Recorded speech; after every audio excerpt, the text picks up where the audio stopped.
Dynamax Beldum has made its way into Pokémon GO during the Psychic Spectacular event. These will be available in 3-star max battles until September 22nd at 8 PM local time. So in this video, I'm going to be showing you how to solo it with minimal resources, which means no Stardust investment or max move upgrades. We are still learning a lot about Dynamax raids in Pokemon GO as this feature was only released a few weeks ago. From the initial launch, we were given 5 1-star max battles featuring the Kanto starters along with Skwovet and Wooloo. These raids were extremely easy to beat without even having to power up or evolve your Pokemon. However, that will not be the case for Dynamax Beldum. The difficulty increase from 1-star to 3-star is quite significant, but you can still get this done without needing the help of additional trainers. Now as always, timestamps are going to be linked on the video itself, so feel free to skip ahead as needed. So first of all, you can only bring 3 Pokemon into max battles, and there's going to be no raid timer, which means that once you faint out, that's when you're going to lose the battle. That being said though, you will not lose your max particles upon failing, only upon success of actually beating the raid boss. This means you can basically run trial and error until you're able to get this raid done. Now unlike the 1-star max battles, which cost 250 max particles to actually do, the 3-star max battles will cost 400 max particles to participate in. The max amount of MP you can collect per day is going to be 800, which means you can do 2 of these Beldum raids per day for free.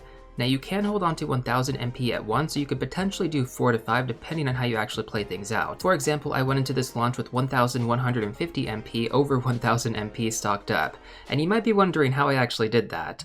So this is what I did. I collected the MP like normal from power spots, and then once I got close to my daily limit of 800, I redeemed the 300 MP from the walking reward. If you do this correctly, you can actually stack MP past the 1000 limit. The following day after you use up some of your MP, you can go ahead and collect your 800 MP again for that day, and then redeem the walking reward once you get close to that 800 limit once again. I know it sounds a little bit complicated, but once you kind of get a better understanding of how this works, it's a really cool trick to get more MP each day. This trick is very similar to carrying over your free raid pass like normal raid battles, but again, the cost of this is not being able to do any raids during that previous day. You're essentially going to save them all for the following day. So basically, because we didn't have Dynamax Beldum raids on the 17th of September, I carried over my MP from that day to the following day, and this allowed me to actually get 4 Beldum raids done. Now when it really comes down to it guys, that's just a bunch of free-to-play talk. If you guys just want to buy MP from the shop in-game, you can do that as well. It's going to cost you 150 coins to get 800 MP, basically 1 pack of max particles, or 425 coins for 2400 MP, which is going to be 3 packs. If you decide to go with the bigger pack, it's essentially going to save you 25 coins each time. But again, you know, if you're free to play, you're still going to be able to do a few of these raids per day, which is one thing that I do really like about these new max battles compared to the normal raids in Pokemon GO. Next up, let's take a look at the best Pokemon you want to use against Beldum. So first of all, the #1 best Pokemon you guys can be using against Dynamax Beldum is going to be Charizard with Fire Spin plus Overheat. Now I know what you're thinking, shouldn't you want to have Blast Burn on this? I mean yes, but it really doesn't make that much of a difference. Like most of the damage is going to be used from the Dynamax form, which is going to be Max Flare. This is actually based on the fast move, not the charge move, so you want to make sure that you have Fire Spin on your Charizard, or basically any of the Pokemon that you're going to be using. The fast move is critically important, but that's not to say that the charge move isn't important either, because that actually makes a big difference as well, right? Because most of the time as you're building up to get to that Dynamax form, you know, you're going to be doing a lot of damage along the way. I'm going to go over the strategy a little bit more in depth later, but let's continue to go through the best Pokemon you guys can be using. So the next best Pokemon you guys can use, kind of paired together with Charizard, and I'll explain this later, is going to be Charmeleon with Fire Fang plus Flamethrower or Fire Punch. Honestly, Flamethrower and Fire Punch do similar DPS, so there isn't really like a big difference here. I think Flamethrower is going to be a little bit better though, so if you do have the extra charge TMs, you guys can go with that. Otherwise, I wouldn't really recommend using them if you don't have that many. Either option is going to be fine. Now we also have 2 other options that are going to be decent to use as well. Greedent is going to be the next one with either Bite or Mud Slap as the fast move, plus Crunch as the charge move.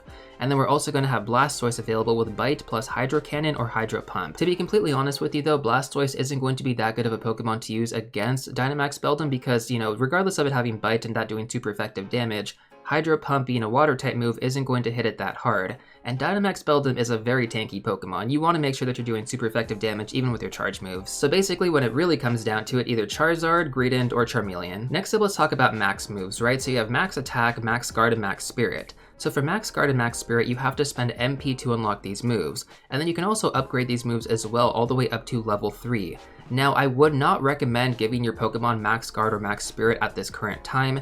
This may change in the future, but for this raid battle specifically, you will not need this. Just focus on Max Attack.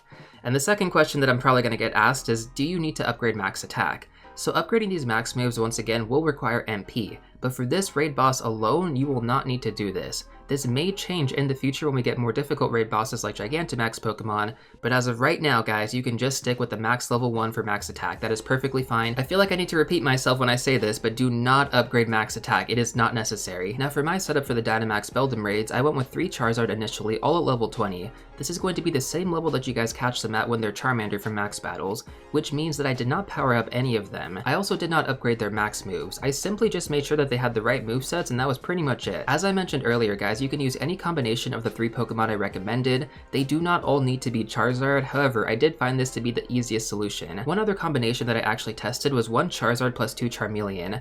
This was a really close battle, but I'm going to showcase both team setups later on in this video. Now it is also worth mentioning that the IVs do not matter. I don't plan on powering up these Pokemon in the future. These are just going to be my temporary attackers that I'm going to be using for right now. For those of you guys that have been watching my videos for a while now, you know that I am quite conservative when it comes down to investments. As a free-to-play player, it takes a lot longer to gather these resources. That being said though, I've been playing this game for a long time, so I do have a lot of candy available on Charmander. Stardust, in my opinion, is a much more valuable commodity compared to candy. Now for those of you guys who don't have that much Charmander candy, I'm going to go over some candy grinding tips later on in this video to help you guys get this resource even faster. I would also encourage you guys not to evolve your best IV Charmander just yet. You may want to save these for a future event where we can actually evolve them to Charizard to get its exclusive legacy moveset Blast Burn. So basically when I'm talking about the best IVs, this is going to be anything that's like 96% IV or higher with 15 attack. 96% IV is going to be 2 IVs away from perfect IVs. So when you appraise your Pokemon, you guys can actually see this by counting down the notches. Seriously, trust me when I say this, do not worry about using your Charmander candy on a bad IV Charizard. You're going to be able to farm more of these in the future. It is far easier to get Charmander candy than it is to get a good IV Charmander. Once again, you can also go ahead and use Greedent as well if you want to save more of your Charmander candy. However, Charizard is going to be the best option currently against Beldum right now. So whether or not you guys actually skipped to this portion of this video, let's go over the Dynamax Beldum raids right now. So again, I tried a few different strategies with this. So the first one was going to be 3 Charizard, right? Arguably the most mindless one of them all. As long as you have Fire Spin plus Overheat set up plus 3 Charizard, you're basically going to be able to take this down incredibly easy. Make sure to swipe left or right once that little Dynamax bubble pops up. This actually gives you more energy. Initially when this came out, I really had no idea what to do with this, but yeah, you just swipe right or left and that's basically it. It's going to give you more max energy, which helps you get to Dynamax form even faster. If you don't end up doing this properly, you're most likely going to need to use 3 Charizards, but if you do this correctly, you can probably get away just using 2. So you can definitely pair together 2 Charizard with 1 Charmeleon and you should be good to go with that setup. Now the next setup, like I mentioned earlier, is going to be the 2 Charmeleon setup plus 1 Charizard. So this one is a little bit more strategic. So what you essentially want to do is you go in with Charmeleon, you farm up the energy, and then once you actually go to the Dynamax form, you want to switch to Charizard. Basically, once that form pops up, you're going to have 3 seconds to switch. Click on your Charizard, which should be in the back of your party, and then you're going to go into Dynamax form. Once you go ahead and Dynamax your Charizard, throw 3 max flares back to back, don't use anything else, and then once you go back to the regular raid format, switch back to Charmeleon, farm up energy again, and then go back to Dynamax Charizard. By the time you Dynamax for the second time, you're going to run out of Charmeleon, so from this point onward, just use your Charizard for the remainder of the match, and you should be able to get it done from here. Like, Charizard tanks Beldum's hits pretty well, Charmeleon not so much, but it's good enough where you guys can actually get this done. Now once the max battle is finished, place one of your Charizard or Charmeleon in the gym to help assist other trainers afterward. By doing this, you can also get up to 5 candy for your Charmander. You can check to see this in your Today tab below your field research tasks. It's actually below the gym defenders too, I believe. So once your Charmeleon or Charizard has actually earned you 5 candy, I would then use the recall option to bring it back. The reason why I recommend doing this is so that you can have your Charmeleon or Charizard ready for your next Beldum battle. And from there, you basically just repeat the process. For those of you that did evolve your Charizard or evolved all 3 Charizards, you are slowly earning back the candy that you guys initially spent. Now for this candy strategy, you guys can also do this with any max battle as well. So even after Beldum leaves the rotation, you guys can just drop in your Charizard, Charmander, or Charmeleon to farm up more candy. Now of course, there are going to be more ways you guys can actually farm candy on your Dynamax Pokemon, so let's go through those right now. So first of all, obviously do the max battles, right? You guys can do 3 to 4 max battles per day if you're just focused on the 1-star battles. You can get 1 guaranteed extra large candy from actually beating the raid boss, and then you're going to get 3 candy per catch. Now on top of that, you can also go ahead and use a Pineapple Berry, which is going to double the candy when catching a Pokemon. This means instead of 3 candy, you're going to get 6 candy per catch. Now on top of that, also having an active Mega Evolution of the same type that you're going to be raiding for will help you gain more candy as well. So in the case of farming Charmander, having a Fire-type Mega active is going to give you even more candy when catching Charmander from those max battles. Now depending on the Mega level, you will also get an even bigger candy bonus, including a higher chance to actually get more extra large candy if you're level 31 or higher. Now of course, as I mentioned earlier, one of the best ways to actually farm candy currently from these Dynamax raids is going to be to place your Pokemon at a power spot after the max battle. and then recall it once your Pokemon has actually earned 5 candy. So let's say for example you did this with all of your max battles for that day, so like 3 to 4. This means that you can get about 15 to 20 candy per day just doing this. It's pretty good if you think about it. The next way you guys can earn candy is when you make your Pokemon your buddy. You guys can get candy from actually walking with it.